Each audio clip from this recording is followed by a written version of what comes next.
Hello दोस्तों, अगर आप क्लास 12th में हैं और चाहते हैं कि मैथ में फुल नंबर उठे, तो मैथ के कुछ रूल्स होते हैं, कुछ थ्योरी होते हैं, कुछ सिस्टम होते हैं, जिसके अनुसार से आपको चलना पड़ेगा। ठीक है, तो मैथ का पहला चैप्टर की बात करें हम, रिलेशन एंड फंक्शन। तो रिलेशन एंड फंक्शन का सारा थ्योरी, सारा रूल्स आपको अच्छे तरह से आना चाहिए। ठीक है, दूसरे चैप्टर की बात करें हम, जैसे डिटर्मिनेंट और मैट्रिक्स। अगर इस दोनों में चाहते हैं कि फुल नंबर उठे, तो आपका सबसे पहले स्ट्रांग होना चाहिए कैलकुलेशन, गुना भाग फटाफट से कर सके। ठीक है, और मैट्रिक्स से कुछ रूल्स हैं, वो आपको अच्छी तरह से आना चाहिए, फिर ये दोनों में फुल नंबर आप उठा सकते हैं। ठीक है, अब जैसे अगला की बात करते हैं आईटीएफ। आईटीएफ में अगर चाहते हैं कि फुल नंबर उठा सके, तो सबसे पहले आईटीएफ का प्रत्येक फॉर्मूला आपको याद होना चाहिए। ठीक है, अगर आपको फॉर्मूला याद नहीं है तो आईटीएफ का एक क्वेश्चन भी आप टच नहीं कर पाएंगे।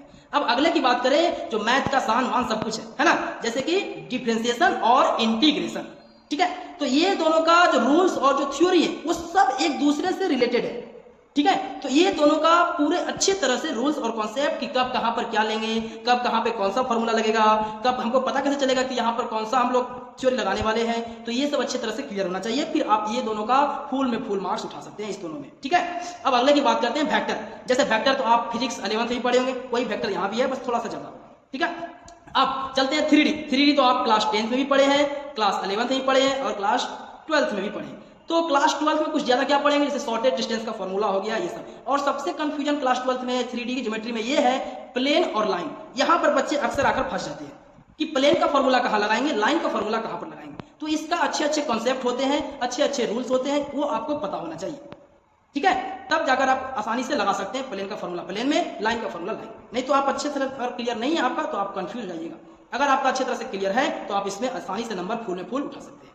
ठीक है, अब चलते हैं, जैसे कि आपका क्या है, जैसे ग्राफ हो गया, तो ग्राफ में तो अल्टरनेटिव पूछता है, पहले मैक्सिमाइज पूछता है, फिर मिनिमाइज पूछता है, या कभी कभी दोनों लगातार पूछ देता है, तो इससे ज्यादा कुछ होने वाला है। ठीक है, तो इस दोनों का क्लियर रखिए, आप कभी भी कहीं भी पूछे तो हम बना के आ सकते हैं। अब अगला की बात करते हैं प्रोबेबिलिटी। तो प्रोबेबिलिटी अगर आप सोच रहे हैं कि क्लास 10th में जैसे संभावना वाली बात है, ये वो पढ़ के आए, उससे काम नहीं चलेगा। ठीक है, प्रोबेबिलिटी थोड़ा सा हार्ड है 12th का, तो उसका प्रत्येक क्वेश्चन और प्रत्येक रूल आपको अच्छी तरह से पढ़ना पड़ेगा। ठीक है, अब चलते हैं कि अब प्रत्येक चैप्टर बाय चैप्टर, मेन बात, प्रत्येक चैप्टर बाय चैप्टर उसका रूल्स और कॉन्सेप्ट। जैसे पहला चैप्टर की बात करते हैं हम, रिलेशन एंड फंक्शन की, कि इसका दोनों अगर क्लियर है, एनसीईआरटी भी क्लियर है, रूल्स और कॉन्सेप्ट सब क्लियर है, तो इसी चैप्टर का उठाइए क्वेश्चन बैंक और पिछला 10 साल टोटल बना लीजिए, पिछला 10 साल टोटल बना लीजिए। इसी तरह से प्रत्येक चैप्टर का कॉन्सेप्ट रूल उठाते जाइए, एनसीईआरटी क्लियर करते जाइए, और क्वेश्चन बैंक बनाना बिल्कुल नहीं भूलिएगा। पिछला 10 साल वो सारा question bank related chapter by chapter बनाते जाइए, आसानी तरीका से आपका मैथ में फुल नंबर उठ सकता है।